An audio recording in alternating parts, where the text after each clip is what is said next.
Okay, this video is mainly commentary on artifacts, preforms, partially completed and finished.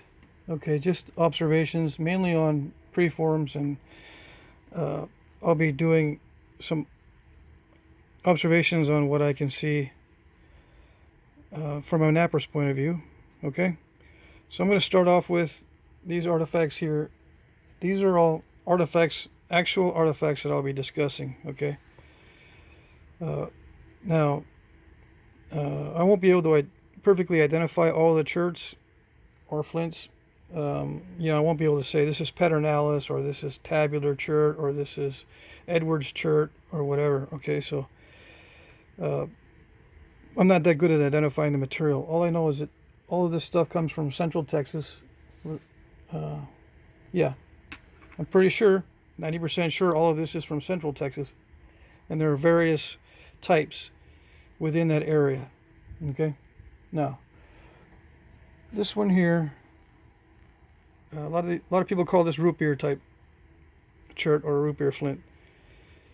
All right, so this is a preform or a biface or a stage 1. There are many different names for this type of artifact. Just beginning, just preliminary.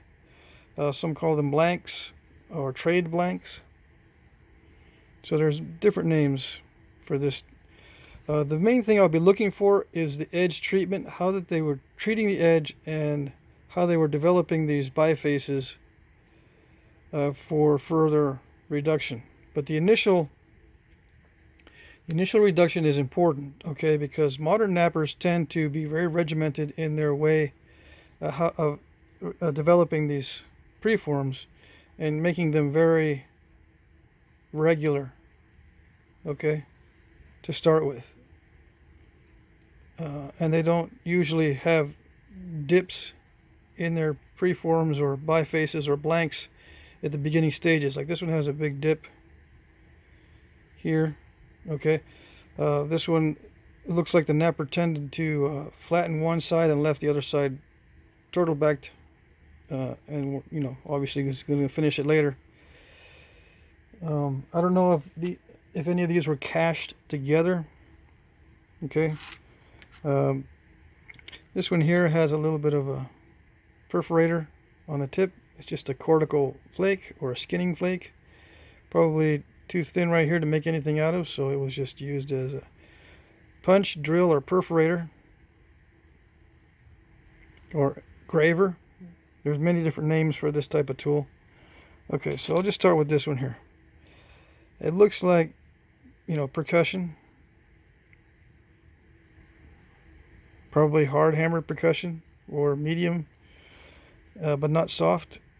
But it could have been soft antler as long as it was hard to create, crushing like this. Usually hard hammer percussion for something like this. Now, the phone cameras have an annoying tendency to not focus exactly where I need it to focus. Everything else seems to be in focus except where I need it to be. So let's look at the edge here and just ask yourself, if you were developing this preform, would you do it this way? If you were developing this particular piece of rock into what you could finish out, would you be doing it in this way? Because this is the way they used to do it, at least this guy did. Now this is pretty typical, okay? Why it was stopped at this stage, I don't know, but it was probably cached or set aside for later. Once the napper knew that it was going to be workable and the correct size, just put it away for later and then work on the next one. And if he was at off-site somewhere in a quarry far away, you would take a bunch of these home. Now there's thinning from the front, thinning from the base, I should say tip or base, or what they call the distal and proximal ends, and across the faces, across this face anyway. And there were some, random small flaking It might have even been used as another type of tool, maybe a little saw or something, but I doubt it. I have the opinion that most preforms start out as projectile point preforms and are projectile points or a preform the whole way through, all the way until they have a catastrophic break like this. So once the napper had in mind what it's going to be used for, it just stayed that way all the way to the end of its use life until it finally broke, and then it was discarded. Okay, because I could easily make one of these out of this, but the napper chose to toss it away. Okay. All right, pretty straightforward. Almost 2 inches.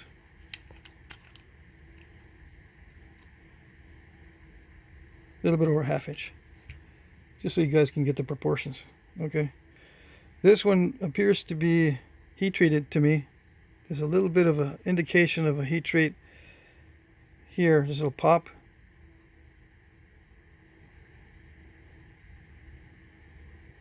So that tells me it's heat treated. Okay. Now, could that have happened afterwards? After the fact? This could have been heat treated after bifacing. Yeah, but it looks like this flake has removed some of the scar from the pop. So it looks like the pop was there before this flake was removed. And this flake doesn't look any different as far as age from any of these other flakes.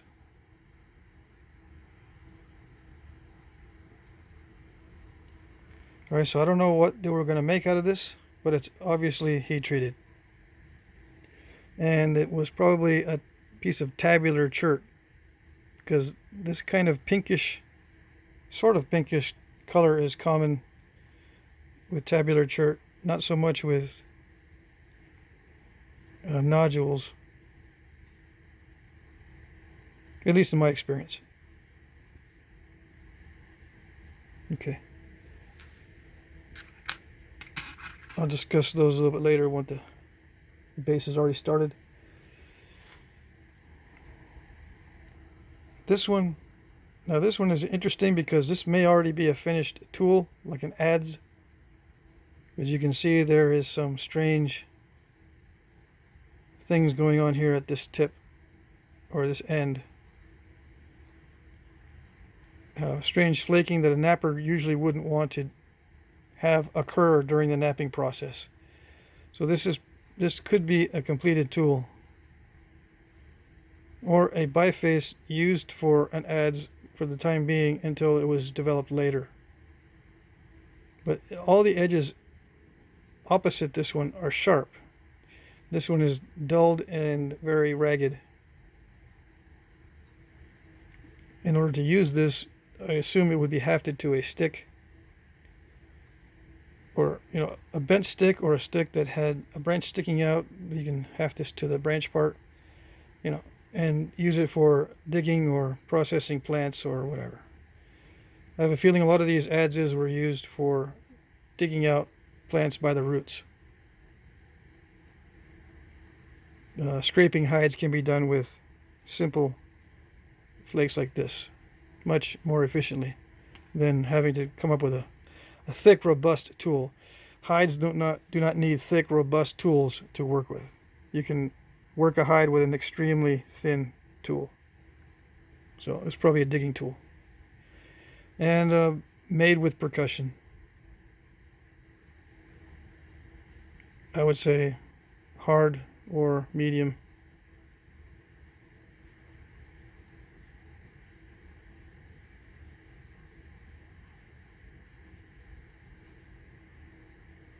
A lot of jaggedness to the edges. Hard hammers are notorious for jagged, messy edges. Let me see if I can get it to focus. There we go.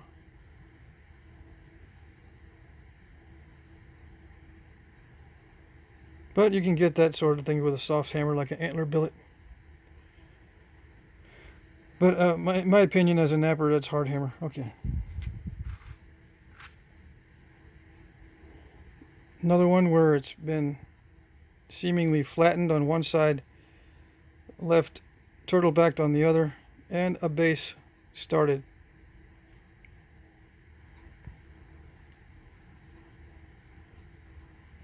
So the base is being worked first, and then they'll worry about the blade later. Still some of the cortex on there. And it's a limestone cortex, so this is a chert. The cortex is not discolored enough for me to say, yeah, it's heat treated. It feels, well, I can't tell if it feels raw or not. It feels raw. You know, they didn't make sense. It sort of feels raw. Sort of. It could either be raw or lightly heat treated. There are no heat pops on it, so I can't tell for sure.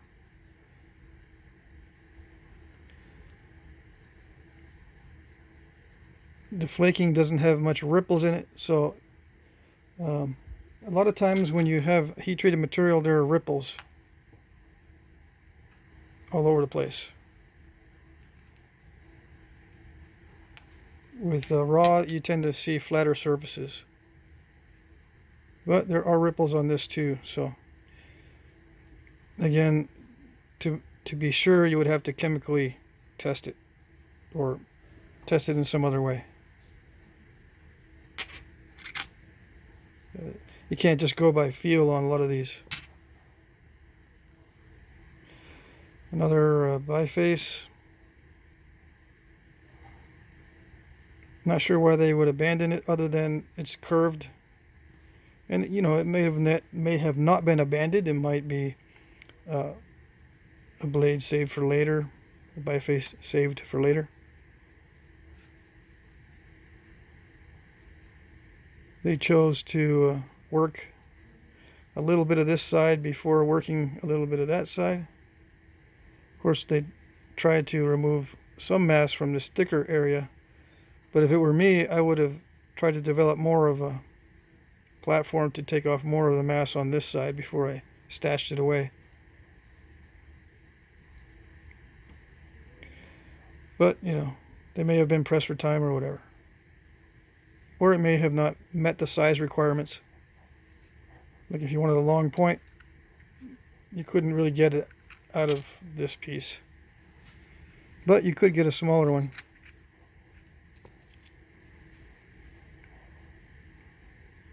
It depends on the time period. They would just look for what would work for them. This is a limestone also on the cortex. The edges are sharp,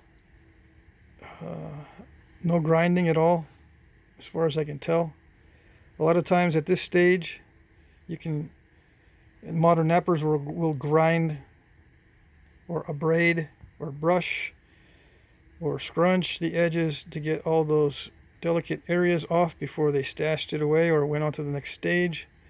This does not appear to be ground, brushed, scrunched, or abraded in any way. This one does have some dull spots, so it does feel abraded in some areas. But I don't know if that's natural or man-made. That's one of the difficult things about these. This one is not abraded or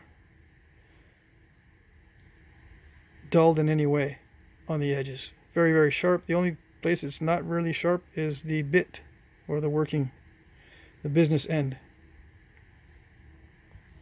The business end does have some dull areas, although this is kind of sharp here. But everything else is very sharp. Okay. This one, as far as I can tell, no abrading on the edges. Absolutely none. Feels like maybe a little bit there, but it looks like there was some brushing on that to create kind of a dull spot there, but it's more of a crushing. This not dulled in any way. Still extremely sharp. especially back here, and some of these other areas very thin. See how thin that is? That's not taken back or crushed or abraded in any way. Okay, this one here probably didn't measure up because it's so curved. It would be hard to get anything long out of this one. You might be able to get something of this size. Maybe. But that's dicey.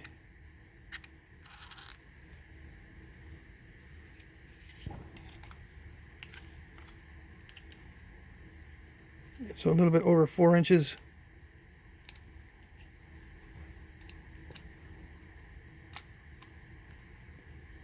Yeah.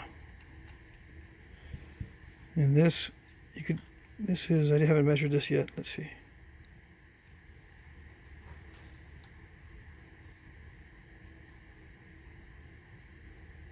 Two and 3/4. I think I dinged the tip on this. Anyway, so 2 3/4, you can be pretty safe getting it out of this 4-inch long piece. I would be anyway, but I would be using modern tools and I could conserve on the material. Using abo tools on something that feels raw. This one does feel raw. Just because this edge is very prickly and it bites into my skin a little bit like a raw stone would do.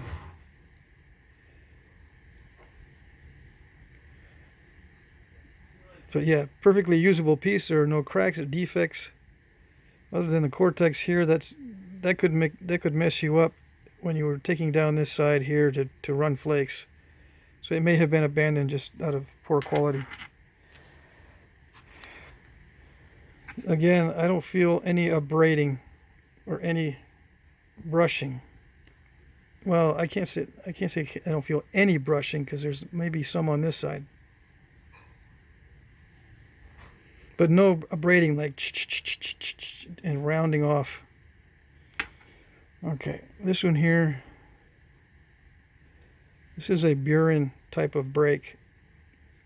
Hard to tell if it was from the knapping or not. And the interior of the stone appears to be very poor quality now. It might have been exposed to heat, causing it to exhibit that sort of crazing. I think they call that crazing on the interior.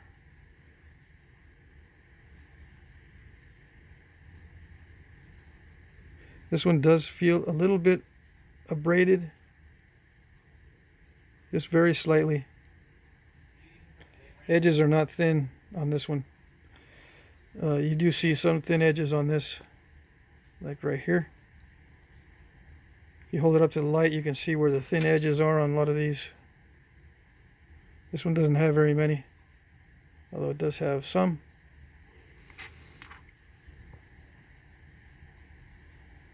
This looks like a perfectly usable preform, except it may have been damaged by a heat treatment. That's the only reason why I would think that they would abandon this one. There is some stepping, so it may have been deemed poor quality stone and then put in the heat.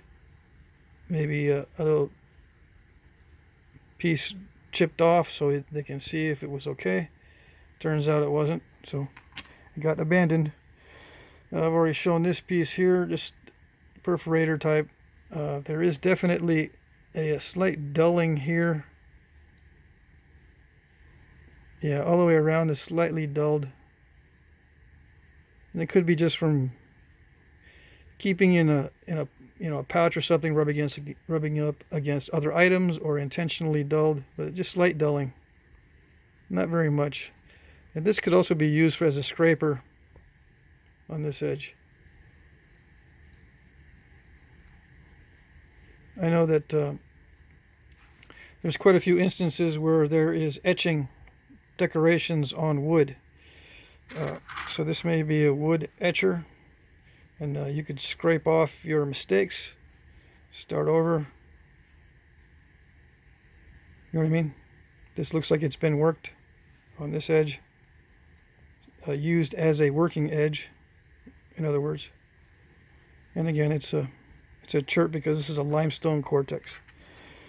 This one here is just a simple bifacial knife.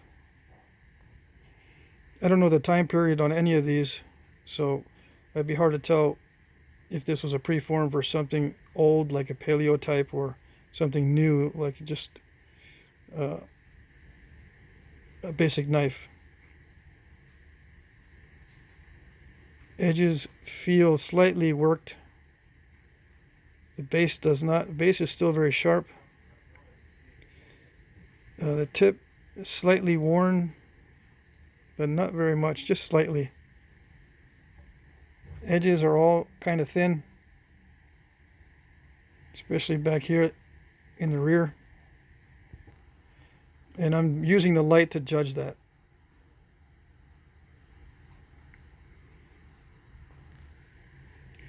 Okay, so this to me would just be a regular hand knife, not hafted. Or a saw. Because it fits well in the hand without any help at all. Okay. Very clear, no step fractures, very high skill level. Whoever made it. Now this one has the beginning. These three have the beginning of the bases. Okay. Interesting thing, I kept this aside because of the base looks pretty good, but the blade obviously was left very bulky, and then a large thinning flake was attempted and it just snapped. Now you can also ask yourself if modern knappers would end up with anything that looks like this. Like if I wanted to make a Marshall, I guess this is what it is, or a Castroville, if I messed up on it, would any of my mess ups look like this? I would say no, because I don't develop points in this way.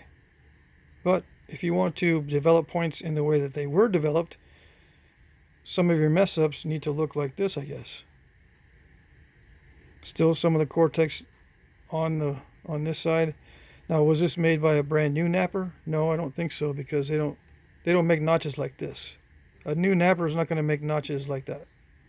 These are high quality notches.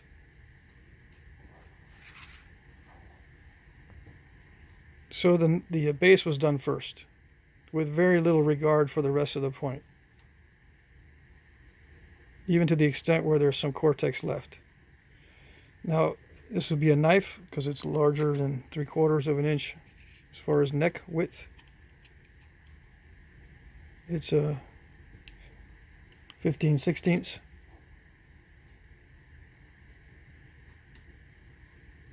Okay. But I'll look around and see if there's actually hafted projectile points with large or with wide necks. Okay.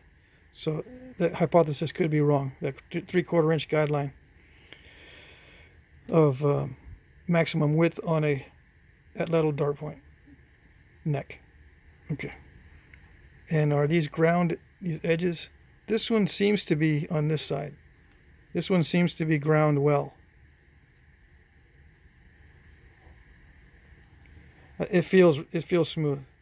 So that looks like it was prepared for striking. It's just the napper struck up here first. But yeah, this feels worn and ground on this side. Not so much on this side, but there is a little bit, like right here on this one. Down here, no, but up here, yes. So the blade may have been ground before the reduction, the planned reduction. Okay. This one here, almost done. Right? Heartbreaker. Now, this one you could see where the impact was to break it. It was right here. The puzzling thing is, why did it break in two spots? I think what happened is it broke during the notching, and then during the discard, this got broken. maybe it was flung. Got angry and threw it and broke the rest of it. But yeah, it would make sense to me that he broke it during the notching and got ticked off and left it, or threw it down, and it had a further break on the tip. See, I don't think that he, let's say he was punching this notch and the tip popped off. I don't think it would pop off in two spots, because it looks like there's a break here and here. Usually when you have a break in the tip from, doing a lot of heavy work on the base, you're going to have a snap. It's going to be snapped. It's not going to be this weird cup-shaped area or strange little nick on the top. Now, again, the edges are very sharp. This side's very sharp, like there was no abrading at all to prepare it for more flakes. This one is slightly ground. I can feel it. And it could be just because this cortex type area is more dull than the rest of it. But this is not ground at all here, and this is not ground at all here. Just, I can feel a slight smoothing along this middle area right here. Yeah, like it was abraded, but nothing along here at all. Maybe slightly in there. So this looks like, again, the base was done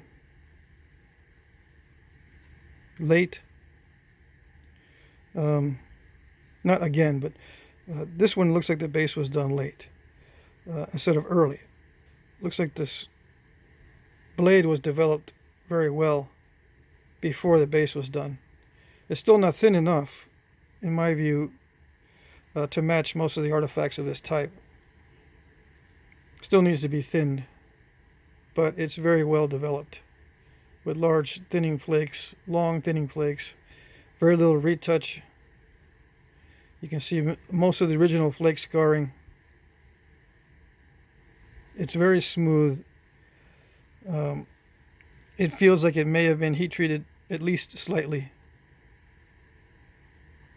Although you don't see all that many ripples, you do see some, but ripples are present on raw stone as well. It just ripples are one of the indications of heat treatment. So it's hard to tell on this. It just, by the feel of it, it feels like it maybe slightly heat treated. This type of stone, I've worked a lot of it, and it's hard to work raw. I'm not saying it's not raw. If it is raw, then this napper has lots of skill.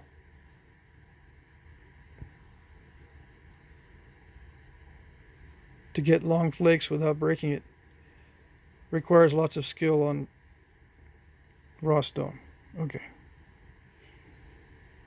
This one here, edges not ground anywhere, all sharp. Well, yeah, but this has some strange breakages.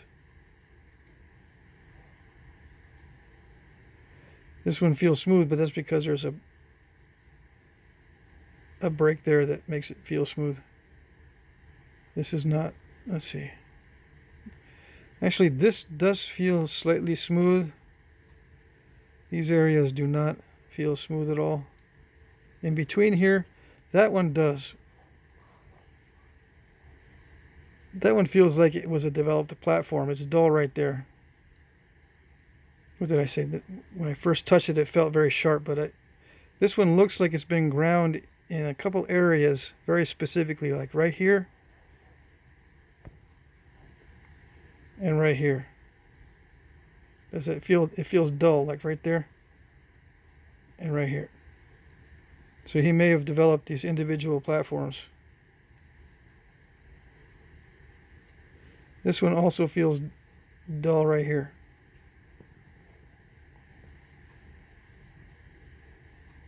This one. Yeah. But everything else is very sharp. The base is extremely sharp.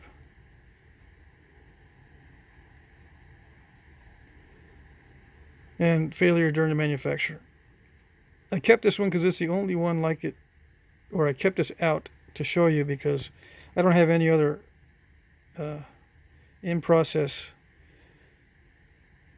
points like this, you know, with that long base, long stem. And this one is going to develop a twist, or the napper has a twist already going in this particular piece. Very bold flaking, like it was using hard hammer.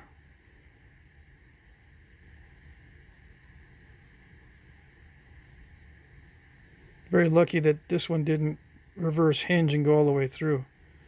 But again, this is very twisted.